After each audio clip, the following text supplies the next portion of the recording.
Hey guys, KiwiSylveon, and welcome back to Seduce Me to the Demon War. In the last episode, Sergeant got a little yelled at because apparently he put Violet through a test that he wasn't supposed to. But she passed, and yay! But now it's the other test, the one from the dragon himself, or itself. Apparently, it wants to make us go through the demon marriage. And now we have to try to find Sam, but Diana gave us a hint that he gave us a way to find him, the engagement ring. So, here we go. I smiled, staring at the sparkling emeralds and diamonds on my ring and finally feeling the magic pulse within it. Still, I was at lost on how to use it. How will this help me? Diana chuckled once more, her voice quieter than before. I can't give you all of the answers, dear, but at least you won't be lost anymore. Her voice finally vanished into the air, leaving me alone once more. However, my eye focus was on my ring. I remember clearly that this wasn't an ordinary ring, but one magically forged the night Sam proposed. Sam, I'm going to find you. I nodded and felt a wave of hope and courage rush through my body. I was ready now. I focused on the ring, trying to will it to give me a sign, a hint, anything to help me find Sam. As I stared into it, a word popped into my mind. Letting it loose, I could feel the magic pulse into the air from around my body. Amor. My hands suddenly became wrapped in green chain-like shaped markings, sprouting from the base of my ring before jutting off my skin and flying forward through the air and deeper into the forest. I felt myself grinning from ear to ear. I was going to find him. I quickly burst into a sprint, following the ethereal chain that was leading me towards Sam, uncaring of the harsh breaths I was taking or the pain that shot through my legs. I needed to keep going. All that mattered was that I had to keep moving forward. The chain twisted and turned around trees and often arched around obstacles for me, guiding me perfectly towards a thicker brush of woods. The amount of brushes and smaller trees began to grow the farther I went in, but I continued. Soon enough, I found myself walking towards the descending mouth of a cave, where a familiar brown-haired demon boy lay face down at its edge. Sam! I ran forward and slid down to my knees, lifting his head up into my lap. Around his neck was a golden collar which, upon my touch, vanished and caused Sam to stir from his comatose state. What? My heart began to swell as I stared down at him, tears welling up in my eyes. This was really him. He was safe and here in my arms, and I had found him. His emerald gaze bore into mine, still dazed from the sleep he was in. As he stared up at me, Sam lifted his hand and caressed my cheek, causing me to unconsciously nuzzle into it. There you are. Boy, you are going to let me kiss you. I couldn't help but repeat the first words he had ever said to me. They had engraved themselves in my mind, and I was forever thankful for that day. Sam's lips curved into a smug smile, remembering the phrase perfectly. Then hurry up and do it. Ooh. I grinned and bent down, capturing his lips with my own. My entire body felt complete as our lips touched. I didn't care if he took energy from me in it. I had found him. Well done. Stupid voice. To our surprise, the voice didn't ring in our heads. The voice of the dragon echoed from the cave, causing me and Sam to separate and stare into the void. You have proven to me the strength of your heart. Now, for the final test, Sam must prove his. Instantly gripped Sam tighter. We weren't going to be separated again. Blech. We weren't going to be separated again, were we? Sam, however, slowly stood up, guiding me with him, and glared into the darkness. Hit me with your best shot. I'm ready. A dark echoing chuckle reverberated from the cave, causing a sliver of fear to rush down my body. I was beyond nervous, but we had come this far. We were going to win his power. Step into the cave and face me.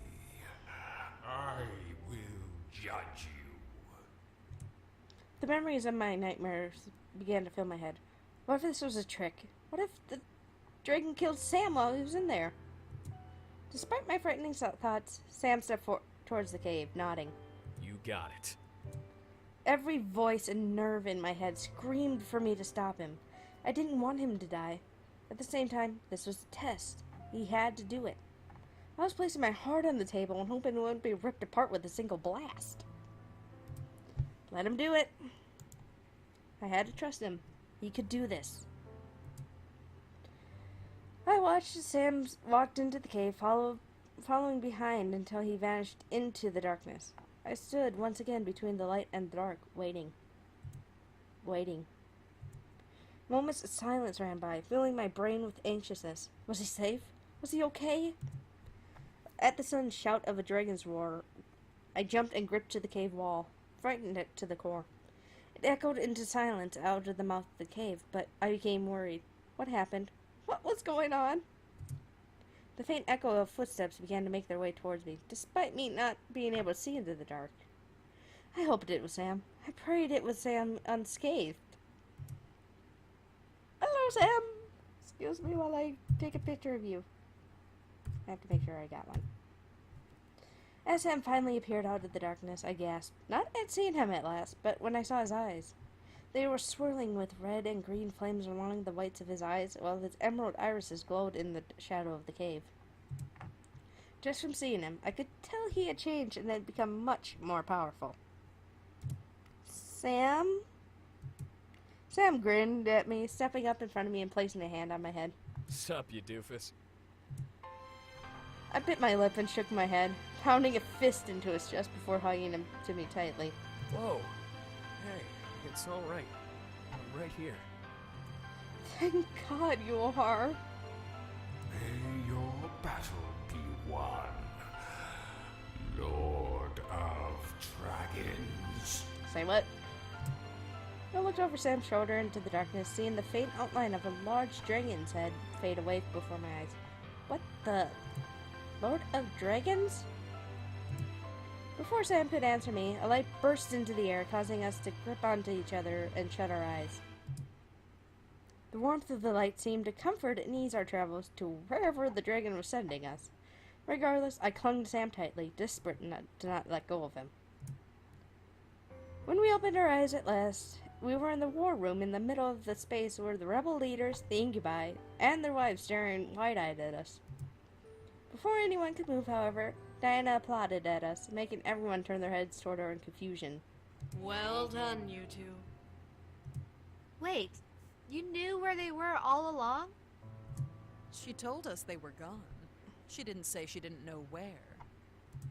Listen, that's rude. At least they're safe now. James, however, took a step towards Sam, peering at him. Sam's eyes had returned normal, but I bet that his aura was different now that he was Lord of Dragons, or whatever the dragon had called him. At least you're safe now. You were worried about him too, dude. Don't ruin it. He has a reputation. He's much stronger than before now.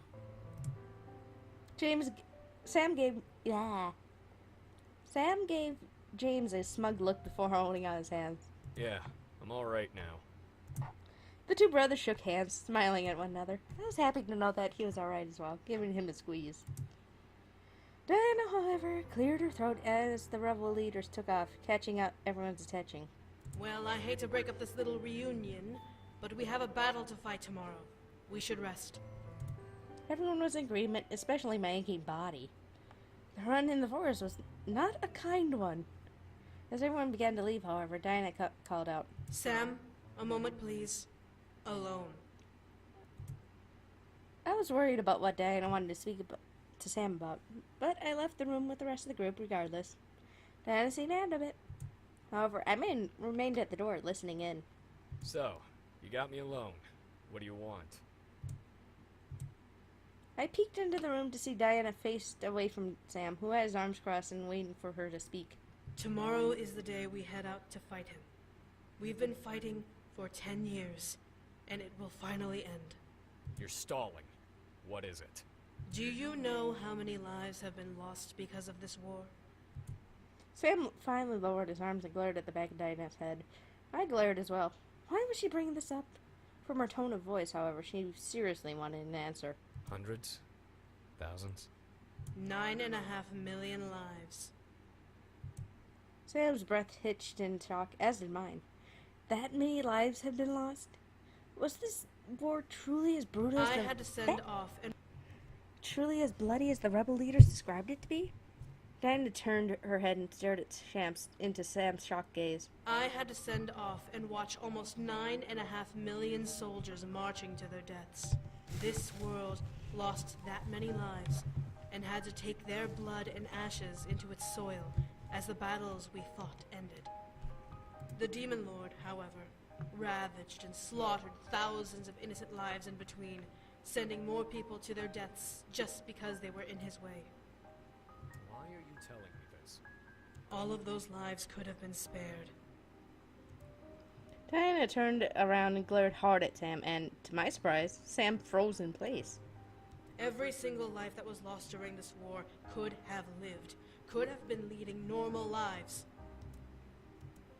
Sam didn't open his mouth. Why wasn't he saying anything? I felt the need to step in, but I was stopped by a hand over my mouth. Shh! I looked up to see Damien covering my mouth and staring back into the room intently. I didn't understand. Why was he hushing me? I looked back into the room as Diana began to step towards Sam. My kingdom became the target of the Demon Lord's wrath, and I came back to the castle and my people screaming to the sky and burning in the flames. My family was taken away from me, and there is nothing I can do to bring them back.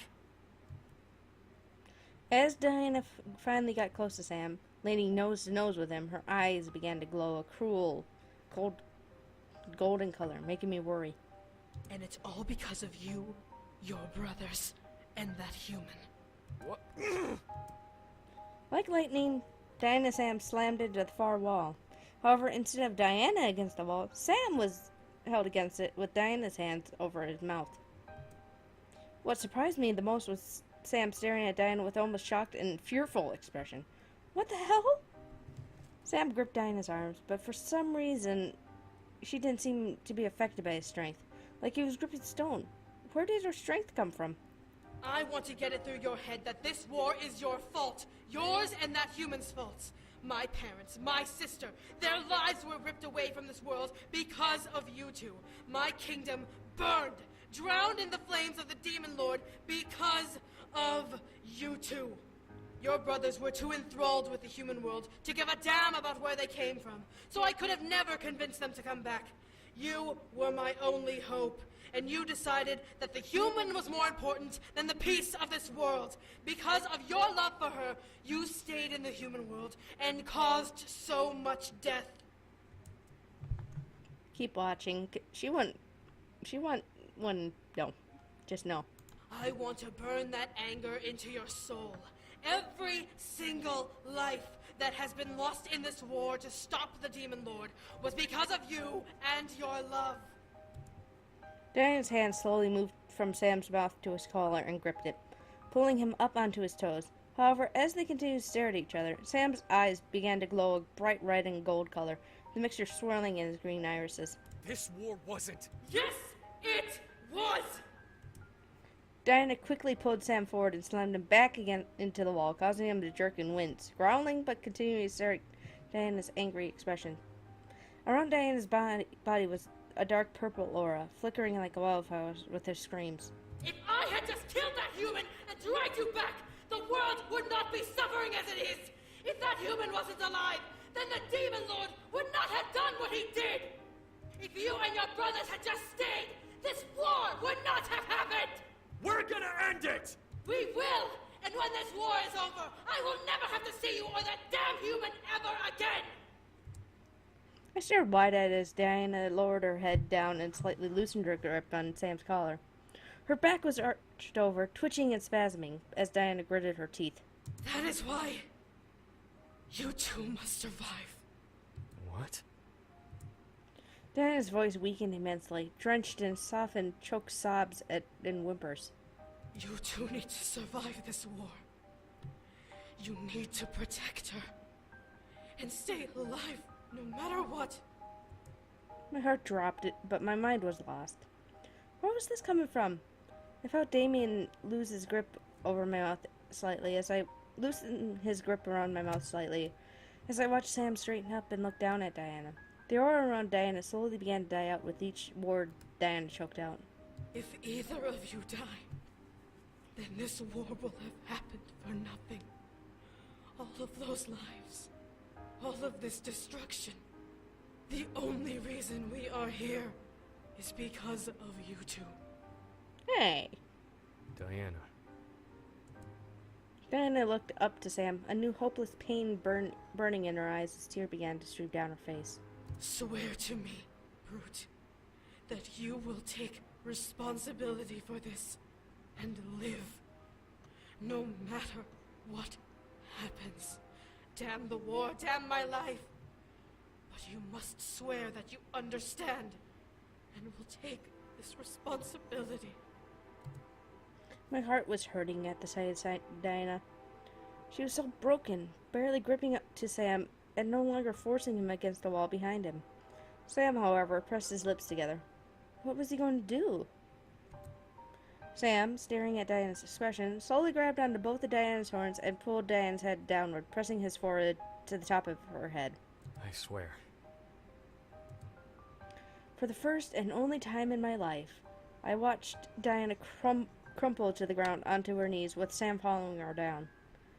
Diana's hands released Sam and covered her face before she started sobbing violently into her palms.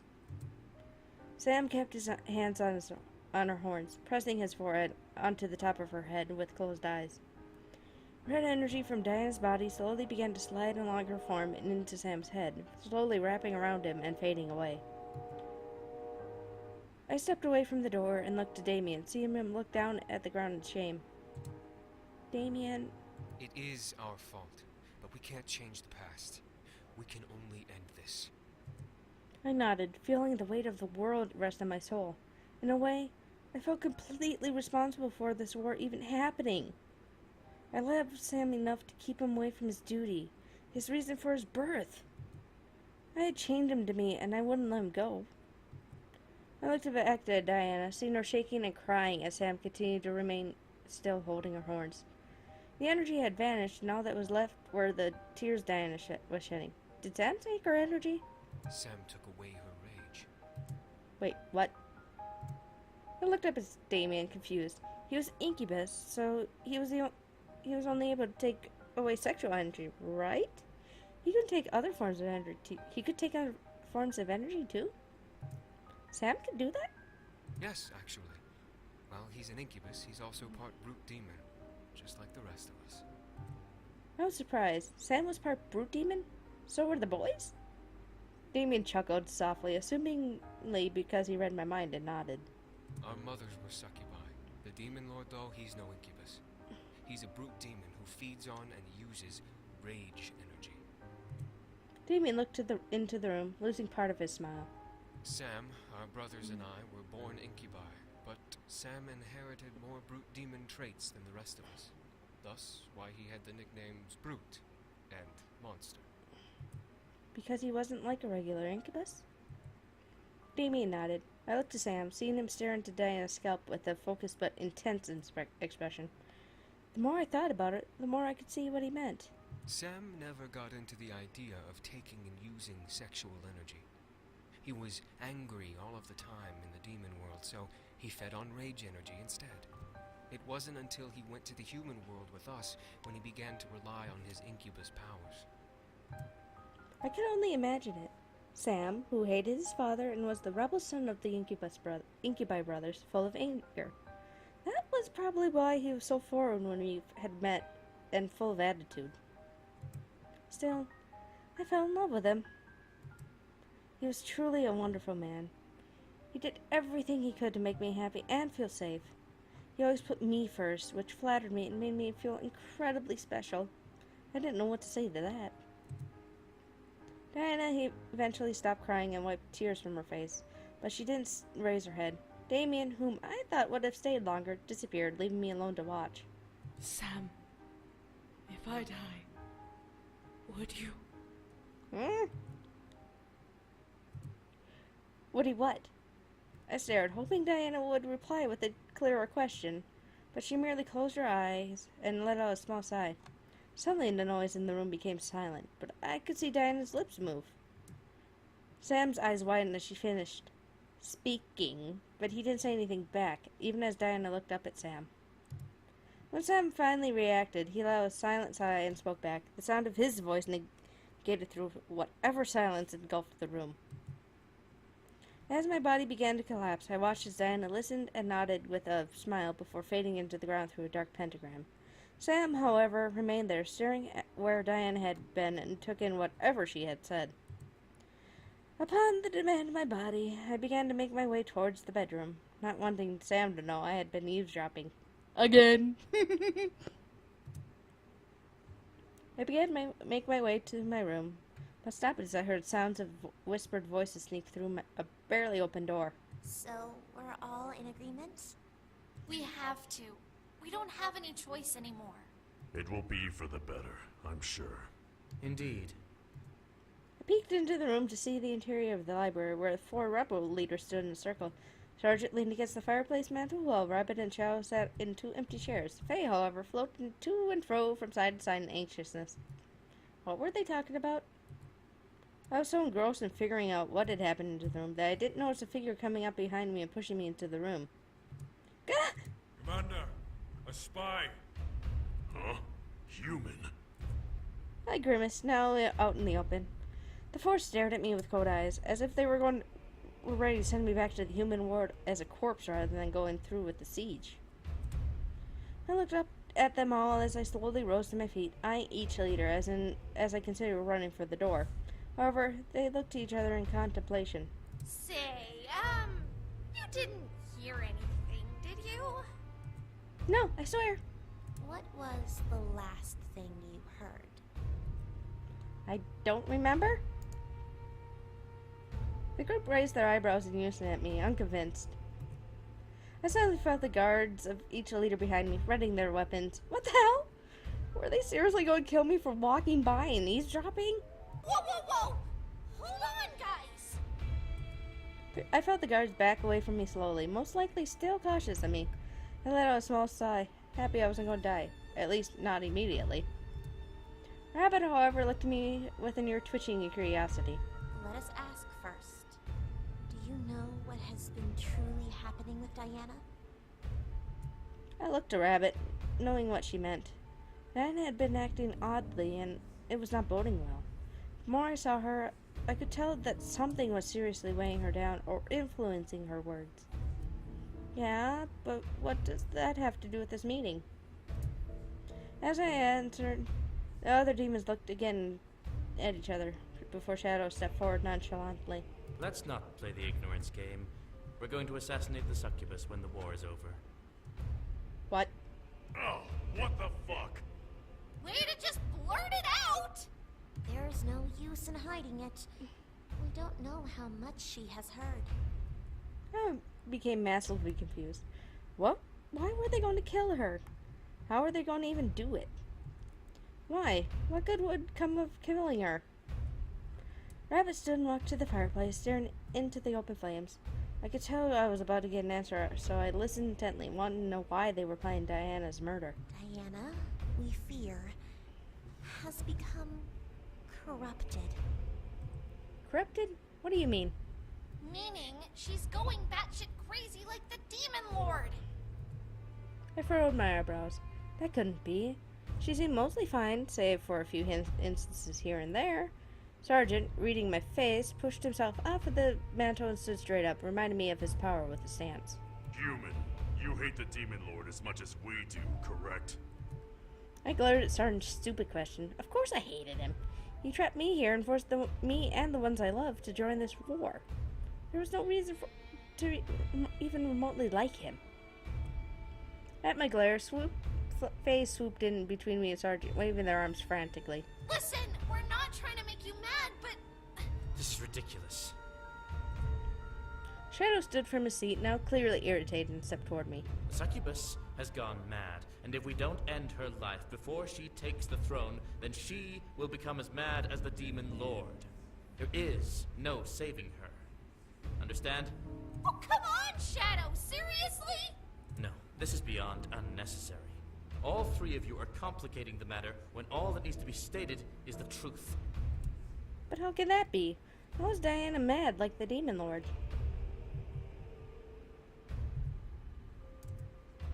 None of this made sense. Diana seemed mostly right in her head. However, she was strong enough to lead an army and help me survive until now. She even aided the incubi. These weren't the actions of a mad woman. Shadow rolled his eyes and went back to his seat as Faye put their hands behind their back, swaying a little bit in the air. Well, here's the thing. Here in the demon world, emotions and stuff can be uber powerful. Things like extreme grief or euphoria can even become energies on their own, while other feelings become, well, they can become very, very bad things. Like madness? Yeah. Madness is more than just a head-mind thingy. Here in this world, it's like a leech or a virus. When a demon catches it, madness just grows and grows until it consumes them, like it did with the Demon Lord. Well, this is getting interesting, but I'm going to leave it off, and I will see you in the next episode, where we apparently decide if we kill Diana. I don't know, but yeah. This is going to be interesting. Remember to leave a like, comment, and subscribe, and I will see you guys in the next episode. Bye-bye!